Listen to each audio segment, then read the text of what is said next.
Standing proud off the coast of Dubai is one of the most incredible buildings on the planet. At 321 meters, it soars higher than the Eiffel Tower. It's the tallest hotel on Earth and possibly the most luxurious. A structure designed to amaze. Its name means the Arabian Tower. This is the Burj Al Arab. But creating this 21st century icon will be an epic struggle that pushes everyone involved to the limit.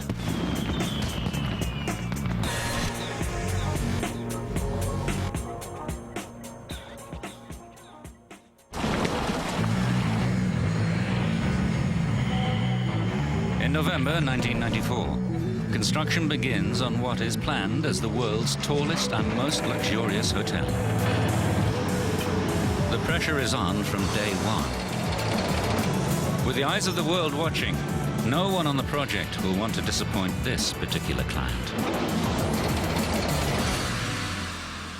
Sheikh Mohammed bin Rashid Al Maktoum, Dubai's crown prince, is the visionary behind this amazing building. The project is his response to the economic time bomb his country confronts.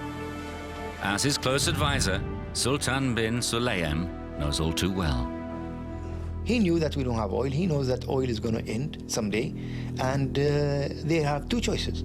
Either go and do something about it and find other alternative ways to sustain the life for the people of Dubai, or sit waiting for help.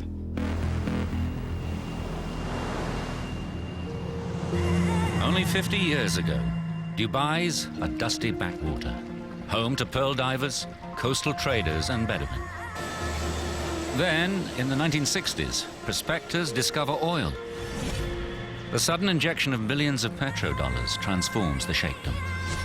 But geologists predict the oil boom will be over by 2016. The good life could end just as quickly as it began, when the wells run dry. The answer to Dubai's economic survival lies in its geography. This tiny emirate, less than twice the size of London, is in the remote Arabian Gulf. But Dubai has three untapped assets: sun, sand, and sea. Facing future economic meltdown, Sheikh Mohammed makes a crucial decision. He will turn his country into one of the world's most exclusive holiday destinations, a playground for the rich on the Arabian Gulf Coast. The Sheikh needs a luxurious centerpiece to launch his country into high-end tourism. He stakes what some speculate is over $1 billion on the tallest, most lavish hotel in the world, with a unique 7-star reputation, the Burj Al Arab. I think it was very important to put Dubai on the map of the world. There's no hotel like this hotel. It takes guts, and Sheikh Mohammed has a lot of guts. The Sheikh's courage is clear from his choice of architects. A radical young team from Britain, brave enough to take up the challenge, but very short on experience. They are led by Chief Architect Tom Wright. We had an average age of 32. Not a grey hair between us. And none of us had gone over about 15 stories. I was quite staggered by the scale and the immensity of the project. Tom Wright and his colleagues have a reputation for innovative engineering, but they're more used to designing schools and offices. But Dubai is a place where connections can make all the difference. Through a contact in the ruler's office, the team gets its break. Sheikh Mohammed agrees to a meeting and is so impressed with their initial concepts, he awards them the contract. Now Wright must turn his sketches into a design so remarkable, the building becomes a world-renowned landmark. We had many sleepless nights worrying that the building we'd designed wouldn't turn out to be at all iconic. Wright knows he must push his design to the limits. A building only becomes an icon when its form is simple but unique. We decided that if you could draw a building simply with a few strokes of a pen, and it was instantly recognizable as not only the building, but the place, Egypt in this case. You'd created something that was iconic. So if you consider these buildings in the world, there are probably no more than 10 maximum that have actually achieved this status. Australia, Sydney Opera House. As with all these buildings, it's usually just the first couple of lines that actually make you know exactly where the building is. Paris. And you have to put a flag on the top. Can Tom Wright and his team compete with the likes of Gustav Eiffel? This is a once-in-a-lifetime challenge. All the brainstorming pays off when Wright finally has his eureka moment. We were sitting there having a beer, watching the modern sailing yacht come out of the Dubai Offshore Sailing Club. You think of excitement, you think of exhilaration, and we went, hey, this must be the one. The form we came up with is very simple, and within a few lines, I think you can see that it has all the elements of an iconic building. It's simple and instantly recognizable. The concept immediately catches the Sheikh's imagination. A sail billowing in the wind has deep meaning for the people of Dubai with their seafaring heritage. To complete the nautical image, Wright wants the structure to rise out of the water like a massive yacht. But this will require an island as a base, and there are none. Wright's undeterred. He proposes they build an island specifically for the hotel, a first for Dubai. Constructing the hotel out at sea will significantly add to the risk and cost. Can Wright persuade his colleagues this radical scheme will work? I remember I was pulling the sail out to sea, and the rest of the design team were pulling the sail back onto the shore. And this continued to go backwards and forwards before finally the client stepped in and said, no, it's going to be out at sea. Sheikh Mohammed is prepared to take the risk. The hotel will be built 270 meters off the coast. No one has ever built a skyscraper this high on an artificial island. This 321-meter structure, weighing 250,000 tons, will need to stand firm against earthquakes and Gulf storms. Wright has won the first of many battles. The burj will rise out of the sea. But time and again, his refusal to compromise will force his colleagues to push the boundaries of engineering to the limit.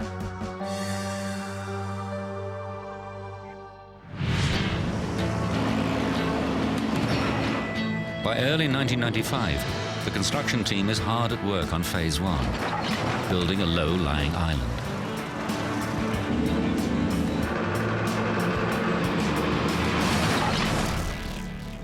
But the inexperienced architects are about to get a taste of Dubai's extreme weather. April the 27th, a powerful storm known as a shamal sweeps across the Gulf, hitting the coast with a vengeance.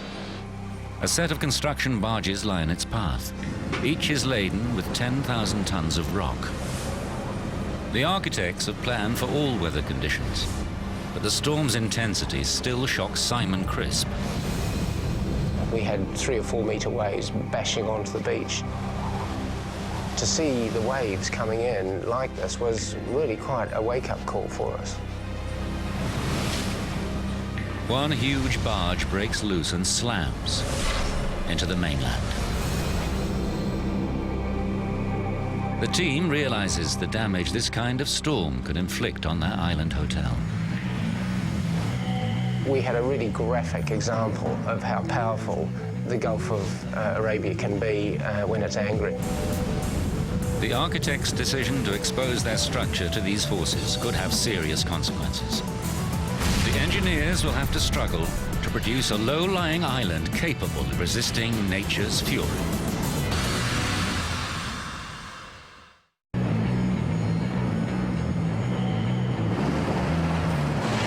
The man-made island for the world's tallest hotel has hit a critical stage just 5 months into the build. Dubai's Sheikh Mohammed is depending on this project, the Burj Al Arab, to convert his country from oil producer to top-class tourist destination. But a debate rages over the island's height. Architect Tom Wright wants to make it low to give the impression of a sail rising out of the water. We argued a lot about the height of the island. From a design point of view, I wanted people to be close to the sea. From the start, he's gone head-to-head with engineer Mike McNicholas, who's responsible for the island's safety. So I wanted the island as low as you possibly could, you know, skimming the sea. I'm coming from the other end, needed to make sure we were protecting the island. McNicholas's worst fear is that waves breaking over the island could damage the hotel or even drag guests into the sea. Initially, the engineers planned to build the island using rocks. They are available locally and the technology is proven. But Wright rejects this. A rock island would have to be far too large to repel the sea safely. To keep the island low, McNicholas experiments with pioneering concrete blocks designed to reduce the impact of waves. But no one in the Gulf has ever used these blocks before.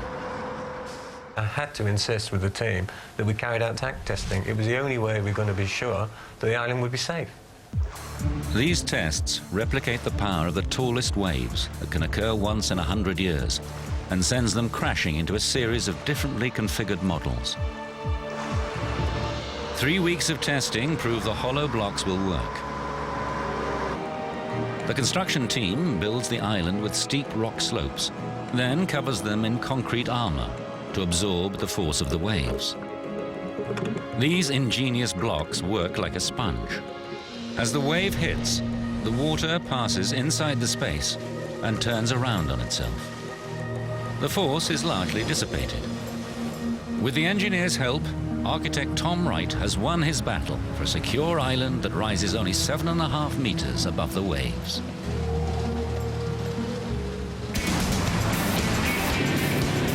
Now the team begins the second stage of construction.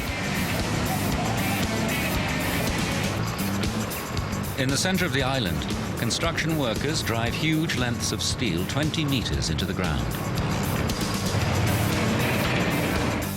This creates a triangular steel wall known as a cofferdam, which will become the outside of the hotel basement once they excavate the sand from inside. But removing the sand could be dangerous. That was a real challenge for us. It's sleepless day and night, 7 days a week. How we were going to stop the seawater coming into the structure, how we were going to stop the seawater coming around our structure from beneath and flooding it. The weight of the sea is a huge force on its bed. This pressure forces water through the sand and threatens to flood the artificial island from beneath. To keep the sea out, McNicholas injects liquid cement into the sand to seal off his steel wall from below. But as the sand is removed to form the basement, there's less and less weight to hold back the force of the sea. The cement seal is going to be tested to the limit. In the worst case, the pressure caused by that water movement could have blown the whole bottom of the excavation like a champagne cork. If McNicholas's calculations are wrong, the excavation could be swamped, killing hundreds of workers. But he stands by his design. With the cement seal in place, the excavators begin to remove the sand. As the man responsible, he's not going to let the workers face the risk alone. I felt I had to be one of the first guys down at the bottom of the excavation, looking up 10 meters above myself, thinking, each side of this cofferdam is 7,500 tons of sea pressure pushing in. When put to the test, both wall and seal hold firm.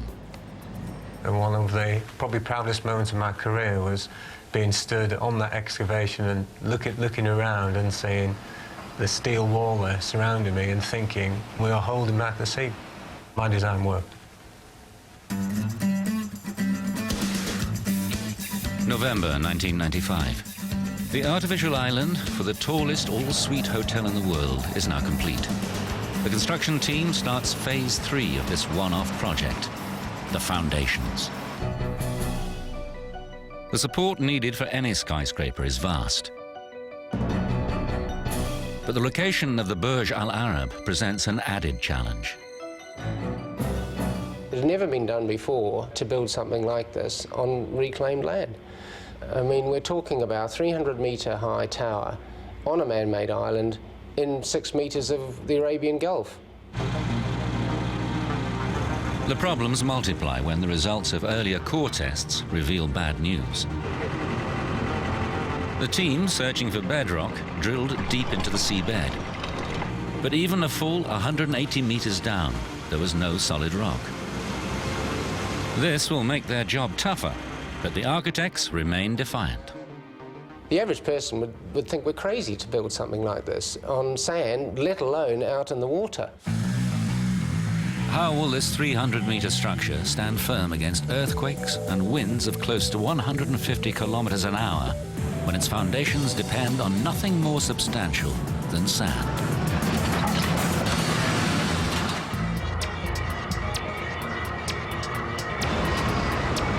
On an artificial island 270 meters off the coast of Dubai, construction workers are preparing the ground for the tallest hotel in the world, the Burj Al Arab. But there's no bedrock beneath the site to support the foundations for a skyscraper. The architects have a plan. They want to support the Burj using steel-reinforced concrete foundation piles drilled deep into the sand. So, what's to stop the whole structure from just sinking? They are relying on an effect known as skin friction, the resistance that stops two rough surfaces slipping past each other. Skin friction is all about the contact between the sand and the surface of the pile. And the longer the pile, the further in the ground it is, the greater that effect. And I'm going to demonstrate it now by whacking it in. You'll see it starts to move quite quickly with the first few impacts. Now it's starting to stiffen up a bit, even though I'm not hitting it any harder or any softer, and the skin effect is starting to really kick in here. Once the friction between the post and the sand around it equals the load of the hammer, the post comes to a halt. The crisp scheme will only anchor the Burj if the sand is compacted enough to create resistance around the building's piles. The drillers pack sand samples into sealed containers and send them off to be analyzed. If the results show the sand is too loose, then support on the piles anchoring the building could suddenly fail. The geography of Dubai gives everyone reason for concern.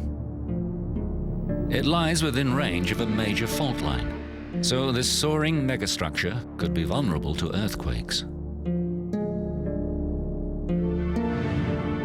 In June 1964, a 7.5 magnitude earthquake hits Niigata in northern Japan. Because the area is built on sandy silt, the tremors flip over entire apartment buildings. This isn't normal earthquake collapse. It's a devastating phenomenon known as liquefaction.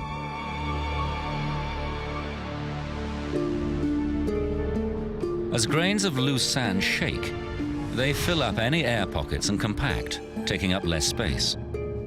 The ground stops behaving like solid earth and acts like a liquid. On shifting sand, any building could simply topple. When the results of the drilling tests return, it's good news. Deep beneath the site, they find compacted and calcified sand. Liquefaction is not a threat. But will the foundations be long enough for the skin friction to hold them firm? We weren't going to take any chances, and we extended the piles by another 8 meters. CRISP specifies foundations over 20% longer than originally planned. These 250 concrete piles have a combined length of 10 kilometers, 35 times as long as the towering hotel they will support.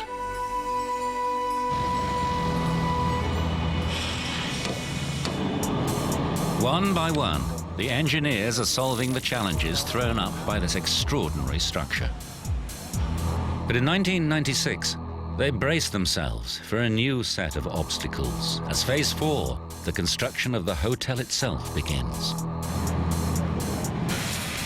This building had to stand up to the worst that the Gulf could throw at it.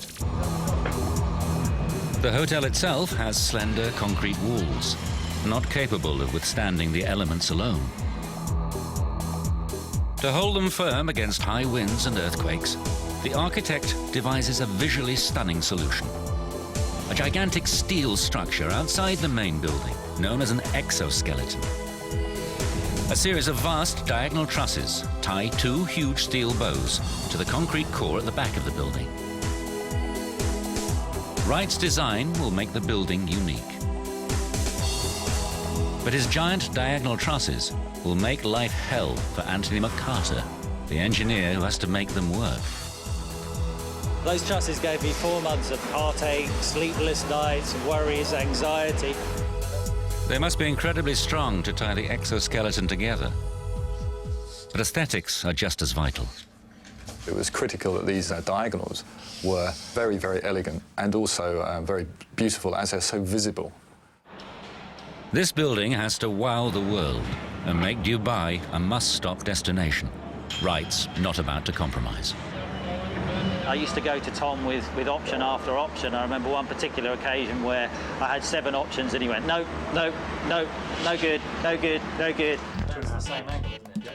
Eventually, McCarter finds a form that works structurally and is graceful enough to fit Wright's vision.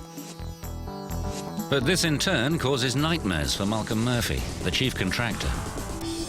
It's okay for the architect to draw pretty pictures, but we have to build it. He finds a factory just 15 kilometers from the construction site capable of welding the huge diagonals. Each one is longer than the Airbus A380 Super Jumbo and heavier than 20 double-decker buses. Welding these complex forms in the factory is the easy part.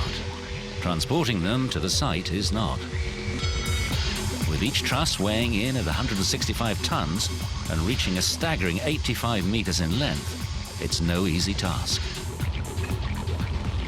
And the challenge is to do that.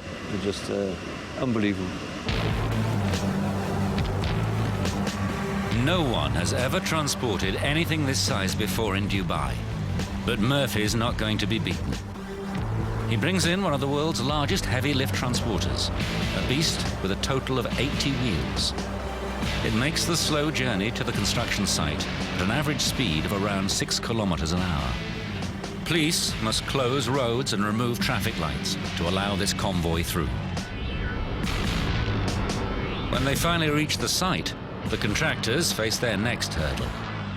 These 165-ton beasts have to be lifted into position. The architect refuses point blank to position these things in 3 pieces, which we wanted to do originally. And he said, no, aesthetics, I'll not learn you to weld up there. He has to find a way to lift the trusses in a single piece to a height of almost 200 meters, twice the height of the Statue of Liberty. We had to go away and think of an idea how to actually lift these monsters up. We had 3 big monster cranes in there, and even they weren't big enough to lift the diagonal trusses. Murphy must look further afield for a solution and brings in specialist lifting gear from Singapore. His team sets up winches, like those used on offshore drilling rigs, high on cantilever frames 15 meters from the building. Cables with a braking strength of 225 tons are attached to the end of the truss. I can assure you we were very, very nervous that morning when we lifted the first one. 30 or 40 guys had sleepless nights that week, getting ready for that first lift. The 2 massive winches take up the strain and then painstakingly raise the diagonal truss little by little up the side of the building. It's all going to plan. Murphy and his team have solved the lifting dilemma. But these trusses have a sting in the tail. They need to fit into place with pinpoint accuracy. But Dubai's climate means temperatures can vary by as much as 14 degrees in a single day. And this will make the trusses expand and contract dramatically. The problem's known as thermal expansion. The steelman's nightmare in the desert, working 50 degrees C. Steel expands in the heat and contracts when cold. Okay, chaps, light up. We're actually going to heat the steel up now, which is going to give you an idea of what temperatures we're working in the desert. Heat makes the steel molecules move faster and further. And this 15-meter tube actually grows in length. The difference is visible. What did I tell you? Steel does expand with the heat. The diagonal trusses on the Burj Al Arab could expand and contract by a full 5 centimeters over a 24-hour period. They will never fit their precise point in the framework without an ingenious solution. The engineers thought about it, the structural fabricators, the steel fabricators, the architects, everybody thought about it, and it was actually one of the architects came up with this great solution. On the frame of the structure, the fixing bracket contains a vast washer with its hole offset from the center. This swivels until it lines up with the hole in the diagonal truss. Then, the cast steel pin, about 30 centimeters in diameter, is inserted through both holes, locking them together. This clever device buys the team the crucial 5 centimeters of play they require for the installation, and the truss is now fixed securely in place. When we got that pin in, we had those champagne corks flying. It was just unbelievable. But there's precious little time for celebration. The first VIP guests will arrive before the millennium. This leaves the team less than 36 months to complete the entire project. Sheikh Mohammed's vision for the Burj Al Arab meant that it was needed yesterday.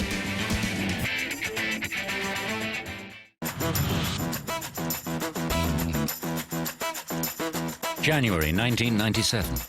A colossus is emerging out of the Arabian Gulf. The Burj Al Arab is to be the tallest hotel in the world, the last word in luxury and a proud symbol for Dubai. Architect Tom Wright wants the building to be beautiful. The steel sections of the exoskeleton that will support it must be as minimal as possible. The view from these $2,000 a night suites will have to live up to the price tag. When you're in the suite, looking through the windows, they are right in front of you, so they have to be exceptionally well detailed and well put together. But this creates a dilemma. If Wright makes the exoskeleton too light, the wind's force at 300 meters above the Gulf could shake the building apart. Too bulky, and the elegant form of his yacht-shaped structure is ruined. Once again, Wright and the engineers, who must make his hotel safe, are on a collision course. When you're designing a building that is taller than the Eiffel Tower, and you've never done one before, you want to make sure that you've got it right. This structure is so unusual.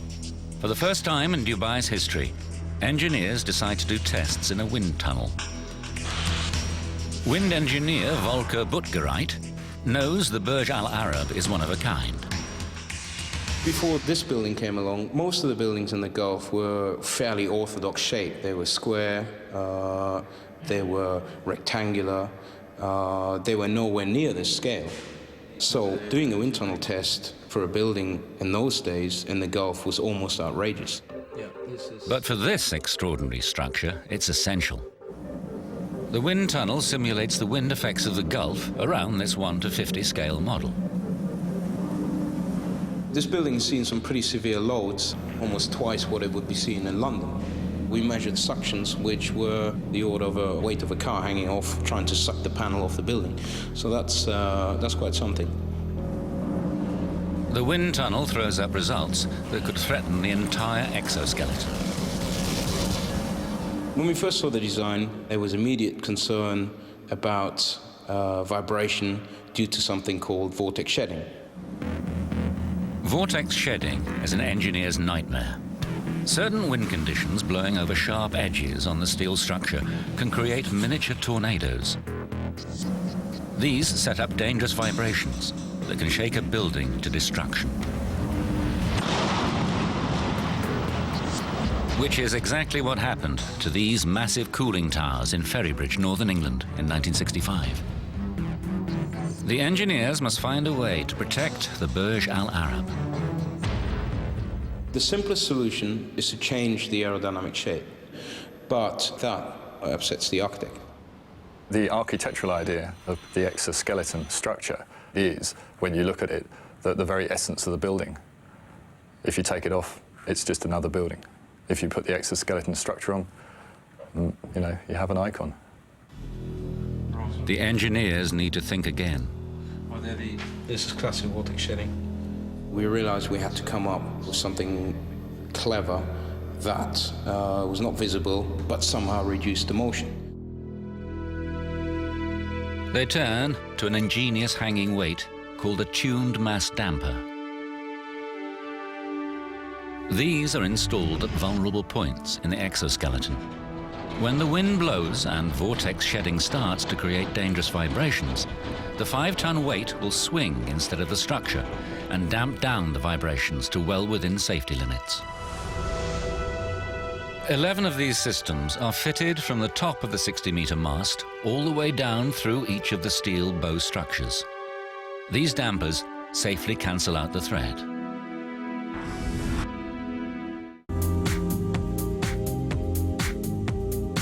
June 1997. Dubai is reinventing itself as the luxury tourist destination.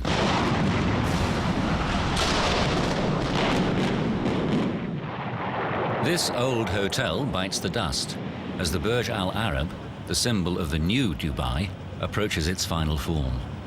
Just 30 months before the deadline, the crew begins constructing the toughest engineering challenge. Sheikh Mohammed wants the building to amaze, so the design calls for a restaurant that looks as if it's suspended in the sky. I like the idea of the visitor sitting out in space, looking across the view towards the Arabian Gulf and Dubai, and sort of almost floating up in the clouds. The whole idea of hanging out over space would give you a dining experience pretty unparalleled.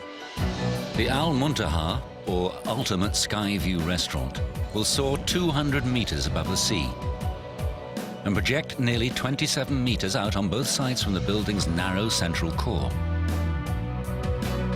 Once again, Wright's throwing down a gauntlet to structural engineer Anthony McCarter. Can he secure this eccentric wing-like structure with no visible means of support? When Tom first showed it to me, I must admit I thought he was crazy. This room is actually the size of most buildings, and Tom decided that he wanted to take it and stick it outside of the centre of gravity of the supporting structure. So there it was, dangling in the breeze with only the structural engineer to hold it up. And if the engineers get the calculations wrong, the whole thing could tumble 200 meters to Earth. McCarter finds a solution to the pull of gravity that pushes conventional engineering to new heights. In the concrete core at the back of the building, he casts a series of steel brackets known as embedments. 10 enormous steel girders radiate off them up to 1.6 meters high. These beams form the base of the rigid steel floor. The wing-like exterior can be attached to it, and then the entire restaurant is enclosed in aluminium and glass. This gravity-defying structure will survive winds of close to 160 kilometers an hour. It's an engineering triumph. But they are just 4 years into the 6-year program. No one can afford to take their foot off the gas.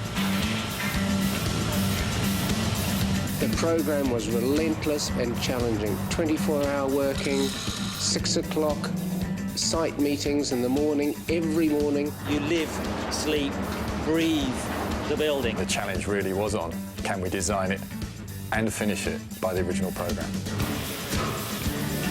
The Burj Al Arab is due to open in time to celebrate the millennium, just 2 years away. The world's media are watching to see if the hotel will be the masterpiece the Sheikh promises, and if the team can complete it on schedule. The only way to deliver on time is to start the interior decoration long before the exterior is finished. In a temperate climate, this wouldn't be an issue, but humidity in Dubai reaches 100%, and temperatures can soar to a scorching 49 degrees. These conditions simply won't allow the team to fit delicate finishes like gold leaf, silk and carved wood. If we'd started to put materials that were susceptible to moisture at that time, they would have just fallen apart. To make the deadline, the contractors need to air condition this giant building site and bring the temperature down dramatically.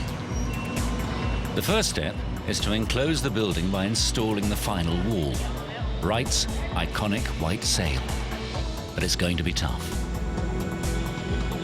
When we first proposed the idea of the fabric sail wall, there was a lot of scepticism. People thought that it couldn't be done. They stretch woven glass fibre sections between huge horizontal beams. The surface is pre-coated with Teflon to resist dirt and sand.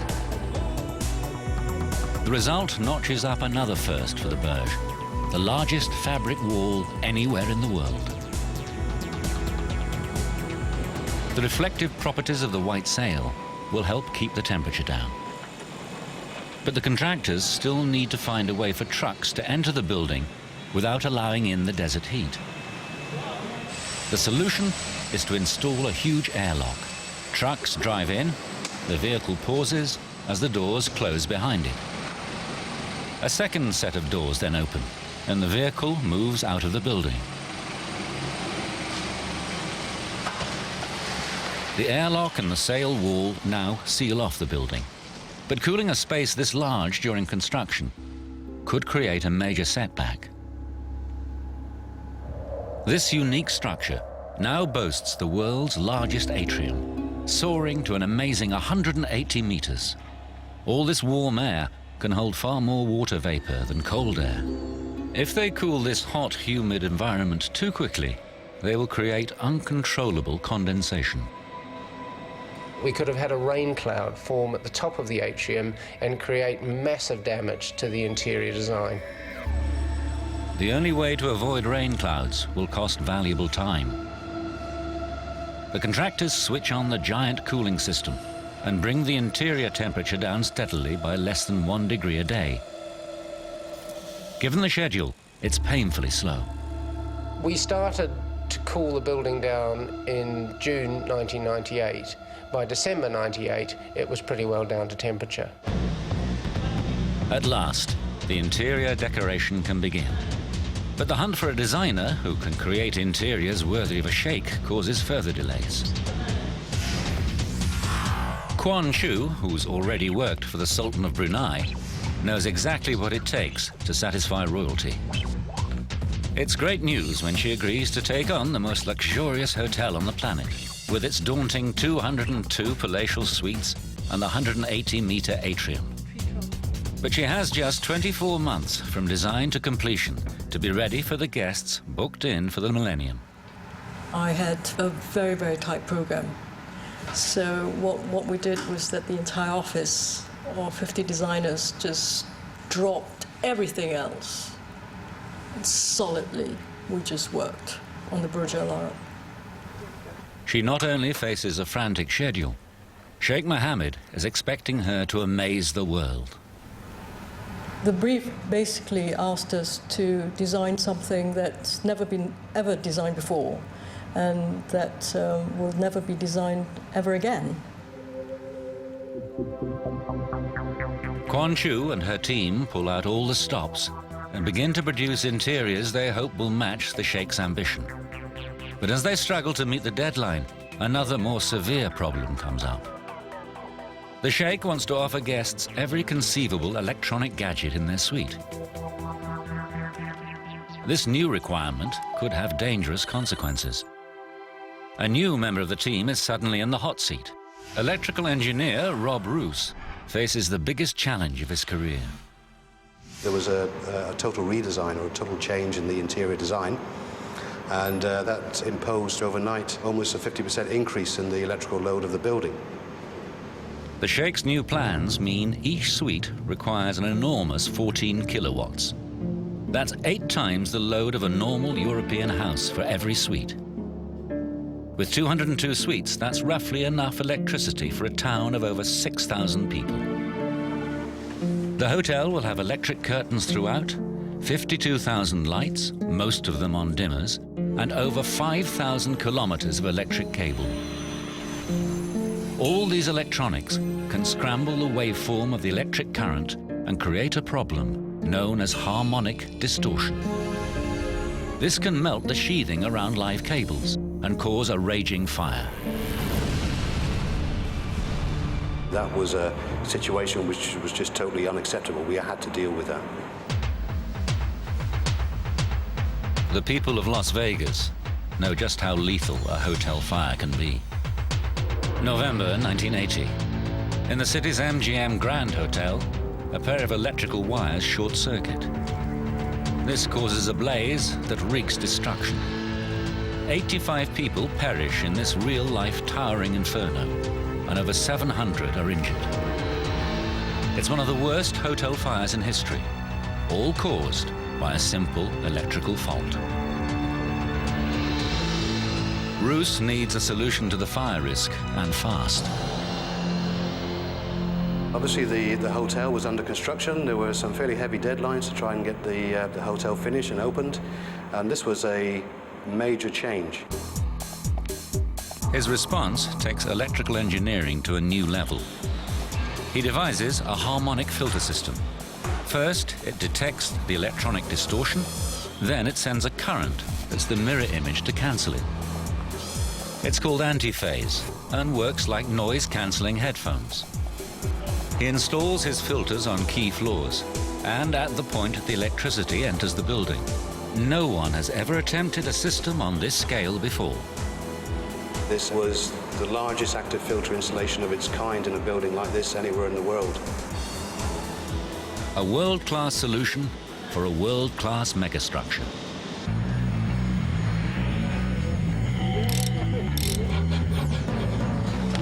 The team constructing the Burj Al Arab can claim a string of groundbreaking achievements. They build the first artificial island off the coast of Dubai, construct the tallest atrium in the world, enclosed by the largest fabric wall ever built. And with the mast finally in place, this structure, for now at least, is taller than any other hotel on the planet. Now, 5 years into the project, the team reaches an important milestone. The iconic exterior is almost complete, but the interior decoration of the world's most luxurious hotel is seriously behind schedule. This stage has always been a race against time. Now Sheikh Mohammed is about to send the design team into a tailspin.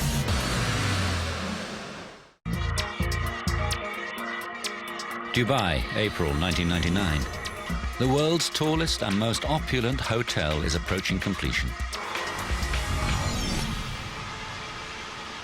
Everyone is rushing to finish the hotel, ready for the millennium deadline. Interior designer Quan Chu is still operating in overdrive.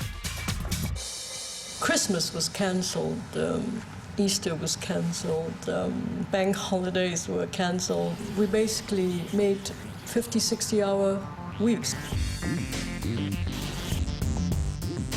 Her brief from the Sheikh is to shock, to innovate, to amaze the guests with a modern Arab palace.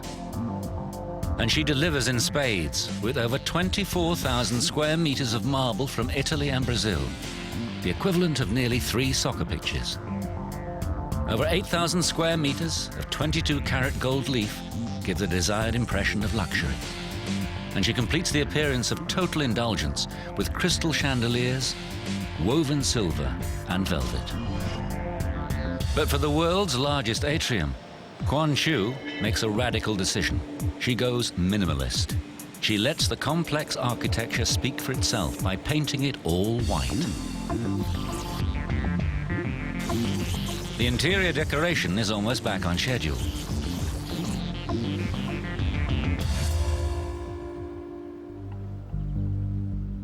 Then comes the moment of truth. Sheikh Mohammed arrives to examine her work and pass judgment. The man behind the whole project is delighted with the ornate styling of the luxury suites. But that's where the good news ends. I was summoned and said, when are you finishing off this atrium? I said, well, it's nearly done. Unfortunately, the feedback was no. Where's the color? The Sheikh completely rejects the white styling of the atrium. It's just too plain. Not exciting enough, not bright enough, not colorful enough, not rich enough. Quan Chu has to completely redesign and decorate the tallest atrium in the world in just 6 months. I was basically living and sleeping in the Burj Al Arab, rushing from area to area. This is her last chance to get it right, so she sets out to dazzle. She designs a light show to animate the world's tallest fabric wall. Fountains create aqua gymnastics in the lobby. Vast fish tanks welcome visitors as they ride the escalators. And crucially, she transforms the view up the atrium into a rainbow palette of vibrant colors.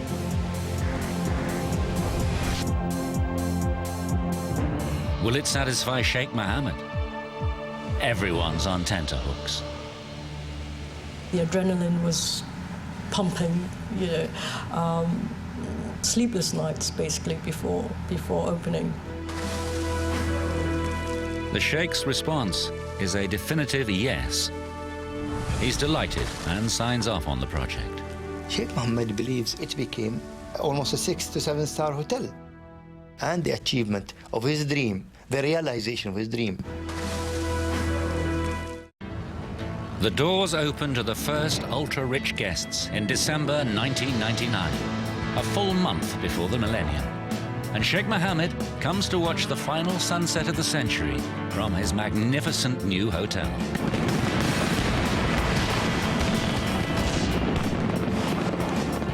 Architect Tom Wright and the team have fulfilled the brief.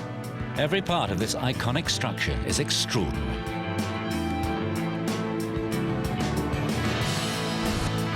In the ground floor restaurant, a team of divers care for 700 exotic fish in this 280 cubic meter tank.